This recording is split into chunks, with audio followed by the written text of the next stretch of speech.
Bloomberg Audio Studios. Podcasts, radio, news. This is Bloomberg Business of Sports. The business of sports can be intimidating or hard for a startup to break into. We really appreciate when our owners are actually there, with us through the journey. Teams, ours especially, have been very intentional to diversify at all levels of the company. I think we're in the golden years for the NFL and college football. Our demographic reach has continued to expand. This is going to be really unlocking the streaming platform for sports fans. Sports valuations are rising. We'll see when they peak. You don't have to be the best in your sport to make a whole ton of money. Bloomberg Business of Sports from Bloomberg Radio. This is the Bloomberg Business of Sports show where we explore the big money issues in the world of sports. I'm Michael Barr, along with my colleagues Scarlet and Damian Sassower. Coming up, we'll talk with Speedway Motorsports President and CEO Marcus Smith about the new Ten Tenths Motorclub. It's centered around a 2-mile track right outside the traditional Charlotte Motor Speedway. And we've got about 100 acres that include an area with a clubhouse, the new track that we just unveiled, and a garage area that we can where you can keep your cars, your collection. Plus, we'll talk about the sports real estate and venue space with the founder, chairman, and CEO of Seregh, which stands for Sports and Entertainment Real Estate Global Holdings. All that is straight ahead on the Bloomberg Business of Sports. But first, we check in with Bloomberg US sports business reporter, Randall Williams, about a few stories that he is following, including how the NFL's first real foray in private equity investment with the Washington Commanders is working out. Randall, welcome back, my man. Appreciate you for having me. You're kind of singing my name here. I love it. Well, let's start with that, man, with the NFL and the private equity. How is that working out with the Washington Commanders? Well, Josh Harris is 7-2. So, look, I think that Harris has owned sports teams before. He's familiar with this. And so, yes, he's a private equity guy. Right. But I think his previous experience in running the 76ers and running the Devils, like stepping into this role, he's not some rookie. And he had an idea of what he wanted to do. He just happens to be in private equity and has a whole lot of cash. Well, Randall, I mean, certainly Josh Harris has experience running professional franchises from the Devils to the 76ers and now with the Commanders. But my goodness, who could have thought that he would be picking, with the first pick overall, the potential NFL Rookie of the Year and the third best quarterback in the NFL right now, Jaden Daniels? I mean, is that more luck or is that, is that something to do with skill and experience? Ooh, I have him in my fantasy football. I do too. No, the second overall pick. B-Rob gets a handoff right up the middle. No, Daniels keeps it. Scoots into the end zone! Touchdown! Touchdown, Washington! Jaden Daniels again! I think it has to do with experience. When he was hiring his staff, there were a lot of reports about how this process was very unique. He formed an entire committee. The committee chose the general manager. Then the general manager was a part of the hiring process for the offensive coordinator and the head coach. And Cliff Kingsbury is an offensive mastermind, and he's enabled Jaden Daniels to succeed. Now, obviously, Jaden is super duper talented. He's football smart. He delivers. He throws great balls. And so with that in mind, he built a team around Jaden Daniels and the rest and everyone else that has a lot of success. Yeah. Well, I mean, look, he paid, $6 billion, which at the time I think was almost, $1.5–2 billion more than anybody had ever paid for any NFL franchise at the time. And we were laughing at him, right? We're like, Apollo, Leon Black, Josh Harris. Come on, but it's unbelievable because not only, and by the way, when I said first overall pick, I was talking the Commanders' first overall pick. Oh, yeah, gotcha. But what I really, like the fact that they made these free agent acquisitions, I'm talking Eckler, I'm talking Zach Ertz, all of them seem to have worked out. There's got to be something more here than just luck.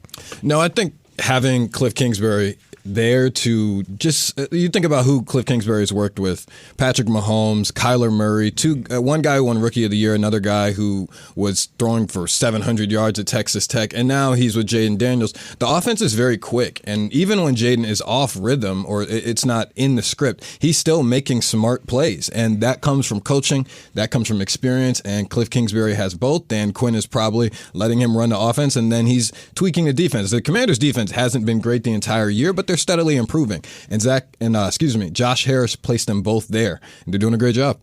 Man, you talk about a night and day difference from when Dan Snyder used to own the team. This is, you can't even compare it, man. I would love to see let's say 4 seasons of an HBO series on the final 2 years of Dan Snyder's tenure for the Commanders and the first 2 seasons of Josh Harris. Maybe Josh Harris's tenure, just because it is night and day. Yeah. Even the morale difference at the NFL league meetings. This hung over the Dan Snyder allegations and the things that he was being investigated for, hung over the NFL owners' heads for a couple years. There was some fear around, what else is he going to expose? Now with Josh Harris, private equity has been approved. The Commanders are a safe space. Like, things are a lot better, and I know that NFL owners and NFL personnel feel great about him. Well, the Commanders aren't necessarily a safe place. I mean, let's talk about the guardrail that collapsed back in 2022 at FedEx Field. Well, now it's Northwest Stadium, sure. Right? And the pipe that burst. I mean, what comes next? Are we going to get a new stadium in Washington? At some point. They're a long road from that. Josh Harris has identified 2030 as a potential target date. The lease at Northwest Stadium is up in 2027, so they have some work to do between now and then. He's also identified RFK Stadium as a site. But again, there's a November 19th vote that would put the control of the stadium back in DC's hands. That does not mean that DC is going to make a deal with the Commanders. Now, the Commanders would have to make a deal. If it's a public-private split, I don't know. There's so much that has to be done before we get there. There's also Virginia and Maryland that are at play here. It is not it's not certain that they will end up playing at RFK Stadium. They're exploring all 3 regions within the DMV. And it's still standing, the old RFK Stadium. It is. Man, okay. So, but it's also set to be demolished. Yeah. That's so. Well, let's say they demolish that site. You build a new stadium there. I got all this money to talk about this. All right. So now, do you do what many other NFL teams are doing? You make it way more than just a stadium. You make it an entire complex where you got the eateries and all that. That's what you have to do. That's what you have to do. I mean, think about it. NFL teams are playing 8 to 9 games in these stadiums, alternating every other year.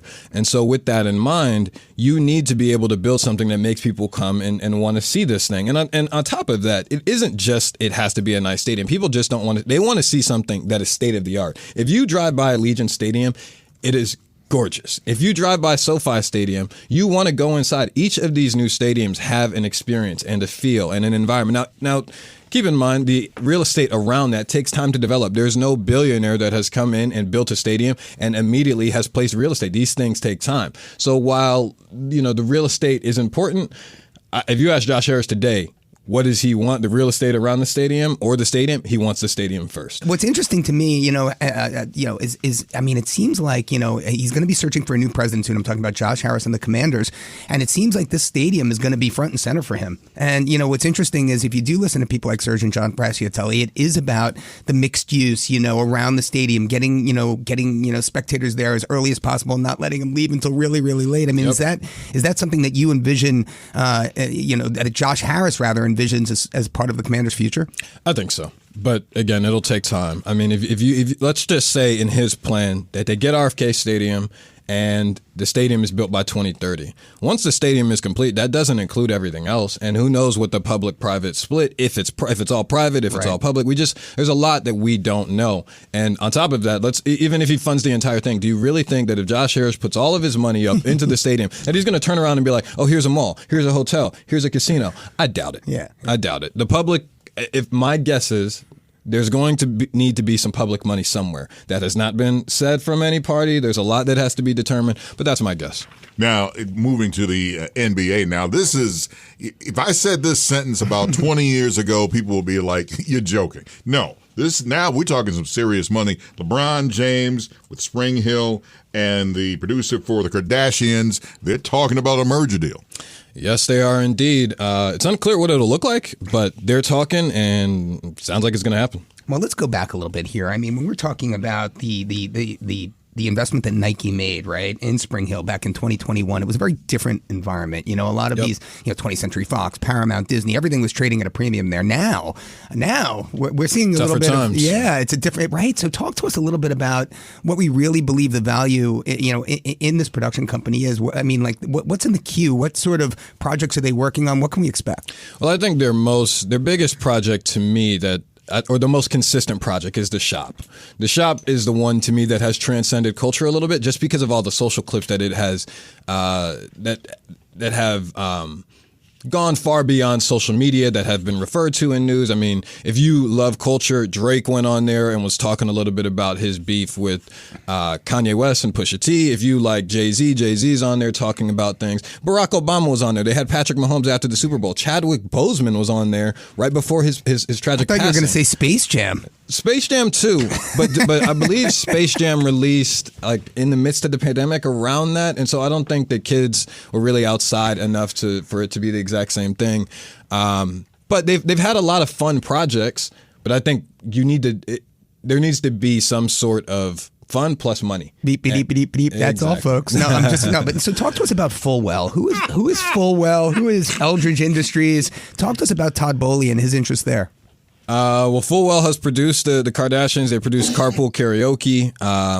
And as we know, the Kardashians are super popular. Everything they touch seems to make money. I think Carpool Karaoke had a fun ride. We'll have to see what type of things that these two organizations are going to work together on. I have no idea at this current moment what that looks like, but we are all witness, as Nike would say. Yeah,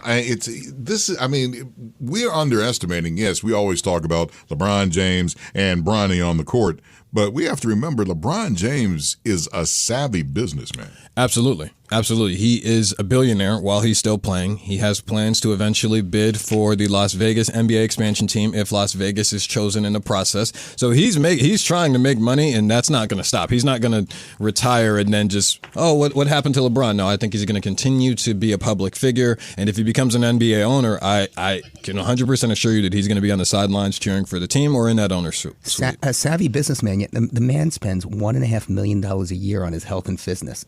I mean, biohacking, like all this stuff. Did you hear all this stuff that came out? I mean, LeBron has really spent $1.5 million every year on his personal health and fitness. I mean, but see, it's a great investment. That's why all this exactly. LeBron James and Bronny James, man, how do you think of the father-son duo so far? I think it's fun. I mean, I think people are overblowing it a bit in terms of, Bronny being selected to the Lakers. We've seen this happen in front offices all the time. So for someone to say, LeBron is using his privilege, sure, who cares? It doesn't matter. Have you seen the Knicks lately? Exactly. It's Jalen Brunson's playground. Randall Williams, our very own U.S. sports business reporter. Thank you again, man, for joining us on the Bloomberg Business of Sports. It's always an honor. Up next, we turn to the world of sports venues and real estate. From my colleagues Damian, Sassower, and Scarlet, I'm Michael Barr. You are listening to the Bloomberg Business of Sports, Bloomberg Radio around the world. Everything you love about Bloomberg Radio is now inside your car. Download the Bloomberg Business app featuring Apple CarPlay and Android Auto, free in the Apple App Store or on Google Play. You're listening to Bloomberg Business of Sports from Bloomberg Radio. This is the Bloomberg Business of Sports show, where we explore the big money issues in the world of sports. I'm Michael Barr, along with my colleague Scarlet Fu and Damian Sassower. Seregh, which stands for Sports and Entertainment Real Estate Global Holdings, is a platform that focuses on investing in and developing real estate around big sports and entertainment venues. And the group has the backing from some of the biggest names in investing in sports. And joining us to talk about the new venture is Seregh founder, chairman, and CEO John Fascitelli. John, welcome to the Bloomberg Business of Sports. Thanks for having me. Really great to be here. Now, obviously, if you play sports, you got to have a daggone place to play the game, which brings us to real estate, which is what you guys really corner and talk about. Let's talk about the impact, first of all, about real estate and the investments that a lot of sports teams are making in certain areas. Yeah, I mean, when you look at sports valuations today, they're at an all-time high. You've got new media deals coming out, and you've got owners looking for new ways to rationalize the value, rationalize the investment, and generate more profit. That's one aspect of real estate and where it comes in. The other aspect that's really exciting is the impact that it can have on the community and the impact that it can have on urban revitalization.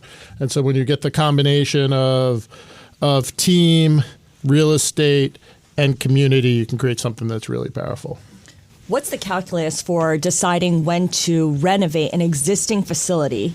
I'm thinking like Fenway Park, for instance, or Soldier Field, versus just going to a new location and starting from scratch and building something state-of-the-art from the ground up. I mean, everyone loves a new facility, but it doesn't have the history, the tradition, and frankly, the nostalgia that the traditional place carries.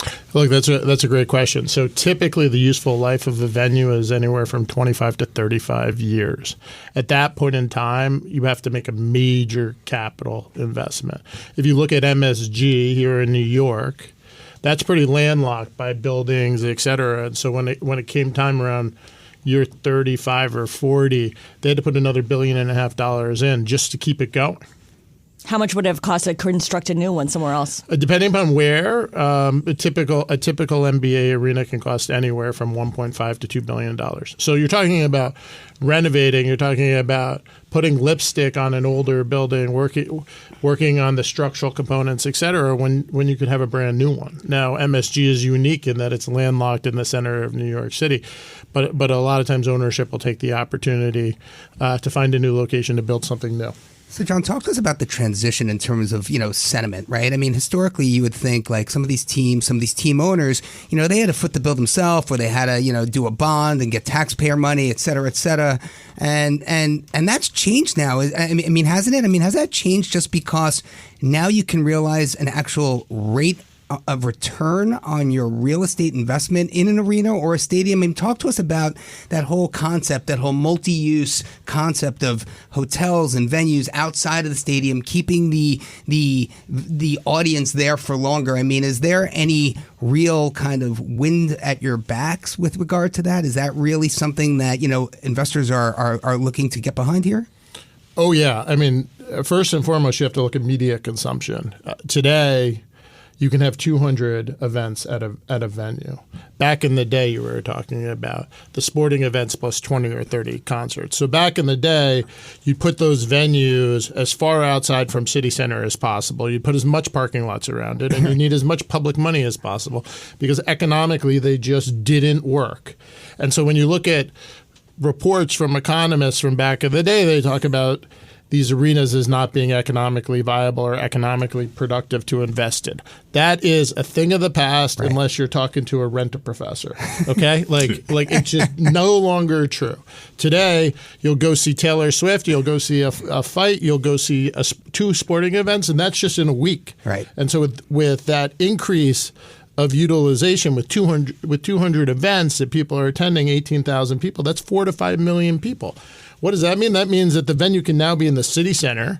It means that it's activated on a regular basis. And it means that people that are coming are consuming media, but they also want to come early, eat food. They want to stay late, have cocktails.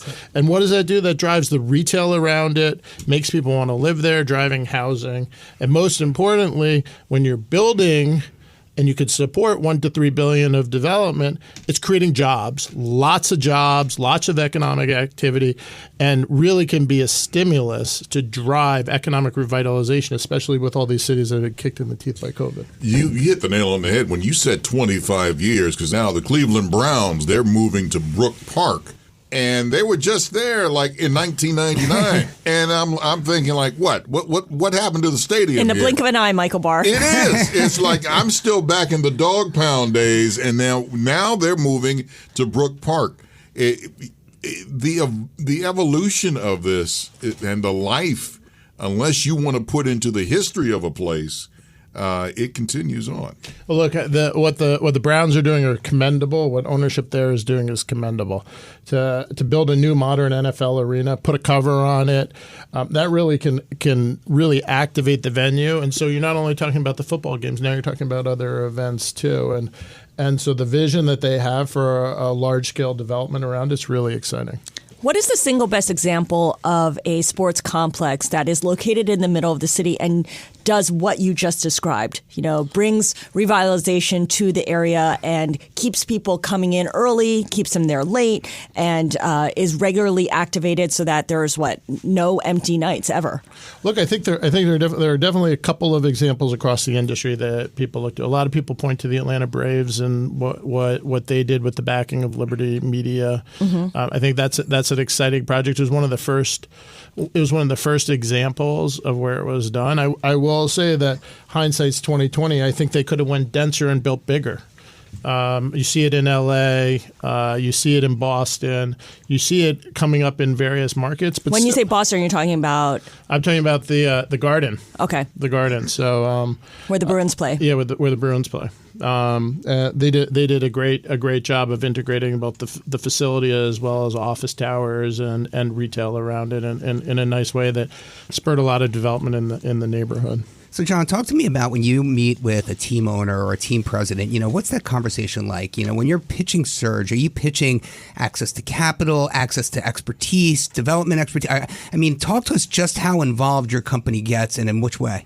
So we're pitching partnership first and foremost, and we're pitching a real fiduciary that they can trust. So Surge, backed by Harris Blitzer Sports and Entertainment, backed by CAA, with a board of very seasoned sports executives as well as real estate executives, including Rick Clark that just joined us. Right.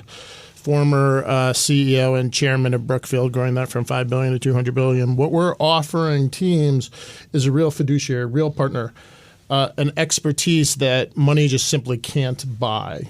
And when team owners are thinking about these projects, they're thinking, one, I've got a team in the area that's a lot of concentrated wealth. Two, I have to make a big investment in the new venue. Mm-hmm. And then three, how much more should I put in the surrounding real estate? And these venues could support $1 to $3 billion of development, or in some cases, 5 to 8. And if you look at the equity debt mix of that could be another $1 billion to $3 billion of equity. That's a lot of concentration for an owner, no matter how wealthy they are. One, and then two, being an owner just comes with an incredible amount of civic responsibility. So the pressure to produce a winning team, the pressure to be a civic leader and provide civic service, those are just the things that come with owning a team. Now, if you talk about a big vision for surrounding real estate, that's adding a layer of pressure that some owners, while it's supportable, isn't necessarily something that they fully want to stand up to. And so what we do is we come and say, hey, we'll bring you the expertise, we'll bring the capital, and we'll put our reputations on the line for giving this big development. But at the same time, we'll both be driving positive benefit for the community. And that's the other thing. You mentioned a bit about that. Back in the day, you'd put up Tiger Stadium, and maybe you had Hoot Robinson's bar next door, and that was about it. Now, with the entire complex, and I'm using Detroit as the example, you've got Ford Field, you have Comerica Park, right nearby you have where the Pistons play and the Red Wings play, all in that complex. And the most important part is that you have a bunch of restaurants and casinos. I mean, it takes this now to make this go. Yeah, and then if you look at where we are today after COVID, right, where people are still delayed getting back to office, where retail in some cities is shuttered, where the residential hasn't fully picked up, right? So you take those trends, you take the fact that a lot of the investment industry today is focused on logistics, data centers, and kind of what I call stay-at-home type investments as opposed to get out of the home type investments. When you look at those trends and then you look for what can be catalysts for revitalization, for getting people off the couch, getting people out of the home, getting people back to the office, that's where sports and entertainment real estate development really comes in. And we're out in the market telling people that it's a different asset class. It's not your regular way real estate development. It's sports and entertainment real estate development. It performs differently. It provides a different civic value, and it's something that's really exciting, not only for the teams and the community, but for investors as well. You talk about civic value. There's a lack of affordable housing across the country. What is Surge doing, if anything, to add to the supply in a meaningful way? That's a great question and a super important one. So in the projects that we look at doing, there will typically be an affordable component. So we're looking at is it a percentage of the total? So we're looking at creating the retail and the retail experience that attracts the people. Then we're putting up the multifamily. Then we're looking at hospitality and office. As part of that multifamily, given the scale of the projects that we're talking about, we're working closely with the community, the cities, and the states. And affordability is a key component. Jonathan, thank you, sir, for coming here on the Bloomberg Business of Sports. Thank you all for having me. I appreciate it. Up next on the show, we will talk about a new venture between Speedway Motorsports and Hendrick Motorsports that gearheads will love. I wonder who that can be. For my colleagues Scarlet and Damian Sassower, I'm Michael Gearhead Barr. You're listening to the Bloomberg Business of Sports from Bloomberg Radio around the world.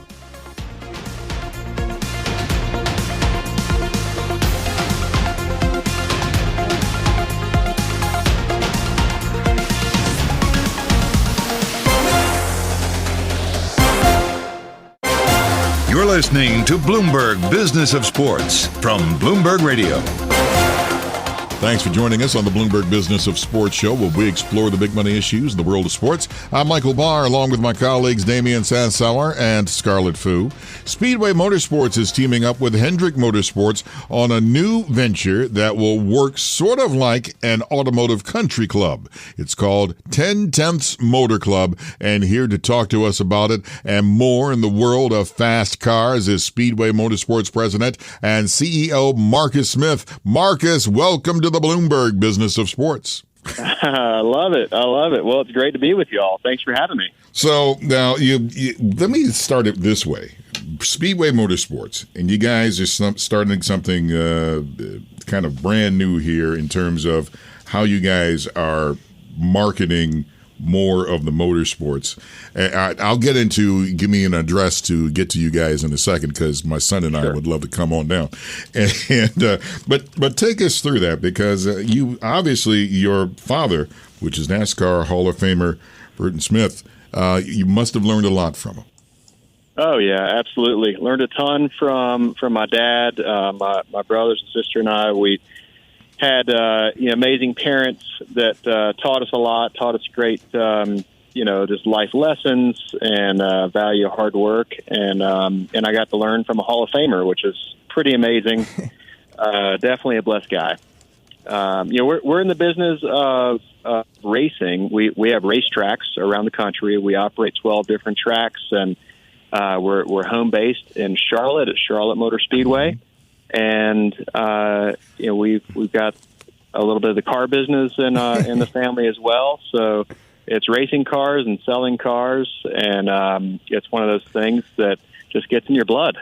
So, Marcus, here's what I need to ask you. You have to educate me, because I'm not nearly as motorhead as Michael Barr is. But I'm looking at this everything that's going on in football, baseball, basketball, these other sports, about, the land around the stadium, the land around, for example, a racetrack, the mixed use purpose of, getting your audience there as early as possible, having them stay as late as possible. You know what I mean? Talk to me about whether or not that same sort of vibe is kind of coming into motorsports. Is it? I mean, how do you, see the sport growing? I mean, are you involved in trying to bring that audience there in a kind of in a tighter, closer way? Yeah, it's an interesting kind of study, because you look at other sports, football, baseball, basketball, they're in town, right? They're closer in city centers, and these racetracks typically are out of town. But over the decades, the towns have grown, and Charlotte is a much bigger city.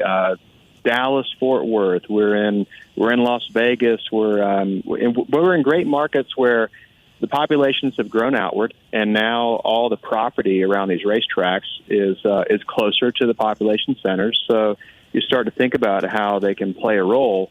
But there's also a luxury in space, and I think that's part of what we are trying to magnify, to capitalize on, and to create a special space for people to drive fast and to enjoy some cars, and also for we've got a lot of different mobility companies, autonomous vehicles, particularly using our grounds for testing and research and development. So things that you can do in a big space, 1,000 acres or more, that you can't do in a close urban area. So just following on that, North Carolina, particularly the Charlotte area, has seen a huge population growth over the last 5-10 years. And I'm curious to hear how that has changed up the demographic, the clientele at NASCAR races, at your racetracks overall. Sure. Motorsports overall is just seeing a nice growth trend over the last 4 or 5 years. I think a lot of that is both driven by F1 and NASCAR. NASCAR was the first major sport back during the pandemic. We were running live events by May of 2020.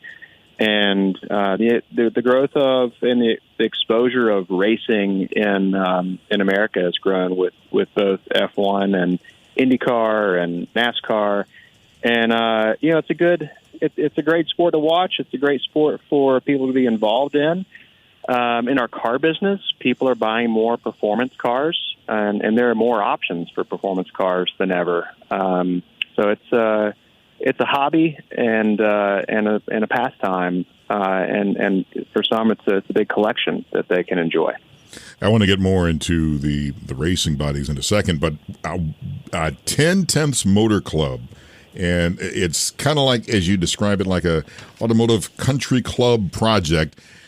That's the address that we need for us to come on down there. Tell us about that. Yes. All right. Ten Tenths Motorclub. It is so the 10 tenths is a motorsports term describing going 100% power and force through a race course. But if you think about it in life, getting the most out of life, living life to the fullest. That's really what the 10 Tenths Motorclub is about for members and guests and their families. And so it's centered around a 2-mile track right outside the traditional Charlotte Motor Speedway. And we've got about 100 acres that include an area with a clubhouse, the new track that we just unveiled, and a garage area that we can where you can keep your cars, your collection, both for individuals to have a garage villa and also a collective garage area. It's a really amazing kind of program, and whether you collect old Duesenbergs or brand new Bugattis and Ferraris, it kind of serves all those purposes. Now, Marcus, I'm sure you get this all the time. F1, right? Formula One has just taken over in a lot of ways. It was obviously began with Netflix, and it's just kind of exploded off the back of that. I mean, obviously NASCAR is NASCAR, but talk to us about the emergence of F1 here in the U.S. We have Miami, we have Las Vegas now, and obviously it looks like things are kind of moving away now that Red Bull's not so in such a commanding kind of lead of the sport. Just curious to hear your thoughts on that and what that means for you all. Yeah, I'm a big motorsports fan. I'm a fan of auto racing across all the genres of auto racing. Right. I think it's and that's different, than watching football. Like NFL is super fun to watch. College football is fun to watch, and they're genres within football. Racing is similar, and F1's growth around the U.S. has been really exciting to watch.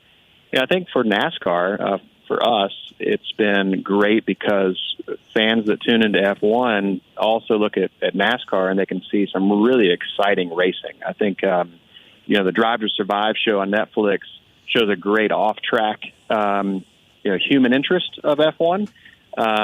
The on-track is sometimes exciting. I think NASCAR is always, really competitive, really exciting racing to watch, and that's a big a big plus for us. We're a racetrack company. We have racetracks. We want to see cars race on the track and have people come in and have a great time. So the growth of motorsports is a good thing for all of us in our business.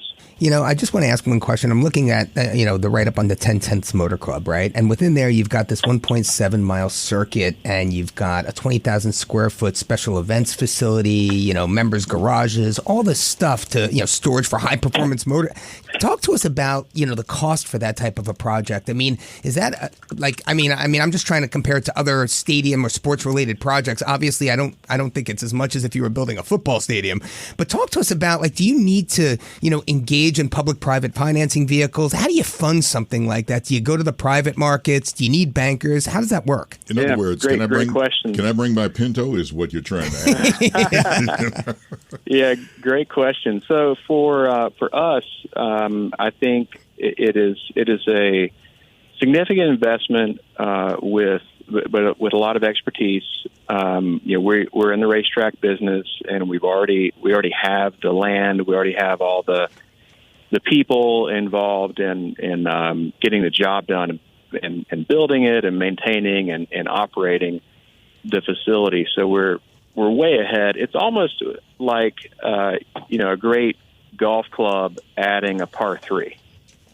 So that if you go to Augusta and you see the new par 3, it's pretty phenomenal. But if you already have that land, you already have the expertise to put the course down, it helps a lot. So we've got some real estate opportunities and some memberships. But the nice thing is with a partner like Rick Hendrick, who's also a Hall of Famer in the NASCAR world, and a huge car nut, and somebody that is one of my heroes in life. He's a great partner on this project, and I think combining our interest of the cars and racetracks and the car culture is something that makes it a real winner. Marcus Smith, President and CEO of Speedway Motorsports. Thank you so much, sir, for serving up a motorhead.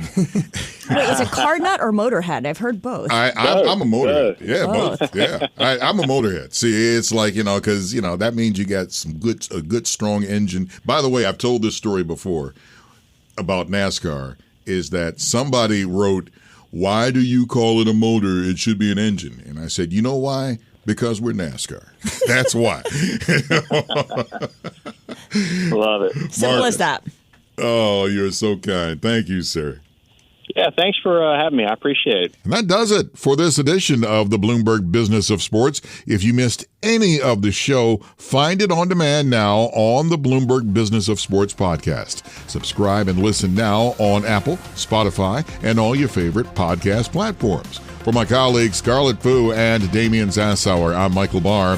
Thanks for joining us. Tune in again next week for the latest on the stories moving big old money in the world of sports. You're listening to Bloomberg Business of Sports from Bloomberg Radio around the world.